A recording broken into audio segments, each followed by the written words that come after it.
Alright, here I gotta change this lithium battery out, man. Now on these, let's see what kind I got. It's an MMG lithium. I had this battery ever since. How long did I have this battery? I think ever since the other battery had died out that one time. So I was like, fuck it, let me just get a lithium battery. Now this battery been holding up for probably like 4 or 5 years, honestly. And even when I got the bike stolen, this was the same battery that was in there and everything. So now I think it's starting to, like, I don't know if it's starting to give up or what, but I don't know if you can see this, but on the indicators right here, all 3 dots are indicating good battery. But when you do this, watch, try to start it up for you. I'm trying to start the bike up, doesn't get enough power. So I think it just needs to be charged. So I'm gonna try to charge it first and see if it really needs to be charged or even changed. If so, I'm just gonna have to give me another lithium one. I've been looking at this Kimimoto one. The reason why I like the Kimimoto, I'll try to put a picture on the screen. The threads around those Kimimotos already, well, I should say the terminals already have threaded terminals, so that way there's no need to add. I'll show you right here.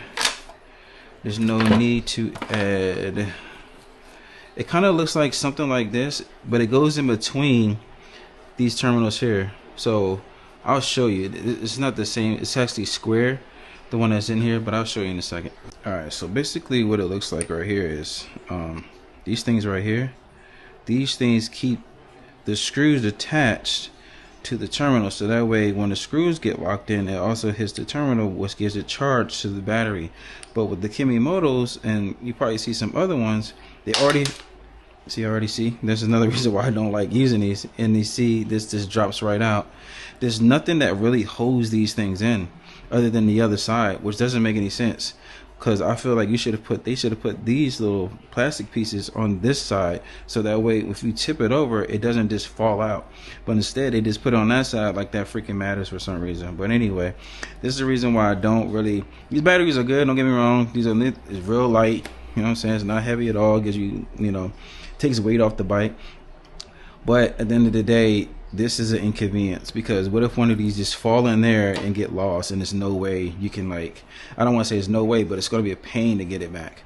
All right, so this is the reason why getting those threaded terminals are way better than having something like this. Okay, but I'm probably going to even eventually just get that anyway, even if this battery is good on a charge, because as you can see, there's low, there's medium, and then there's full, and it's showing full right now. But as y'all can see, when I try to start the bike up, it didn't have any, it had crank, but it didn't have any, turnover whatsoever.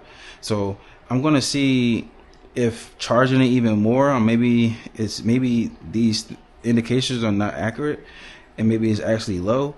I'm just not positively sure, but I'm gonna just take it home today, charge it up, come back on another day, and put it back on the bike, and it should just crank right up. But if it gives me the same situation, I'm just gonna have to buy a new battery all the way. All right, but I just wanted to show you guys, like, a lot of lithium batteries have these indicators, and for some reason this one's giving me a false indication because it's not turning the bike over. All right, but overall, when I first got this battery, it's a good battery. It will start right up. It starts faster than the lead batteries, and they also good in the wintertime. They give in the wintertime for what it's worth. I want to say it like that. If you leave the bike not running for a long period of time, of course, it's not going to crank right up. Now, this bike, the R7, this was a brand new battery I put in here. I barely even rode it. And it should have just cranked right up that day when I tried to run it, but it didn't run.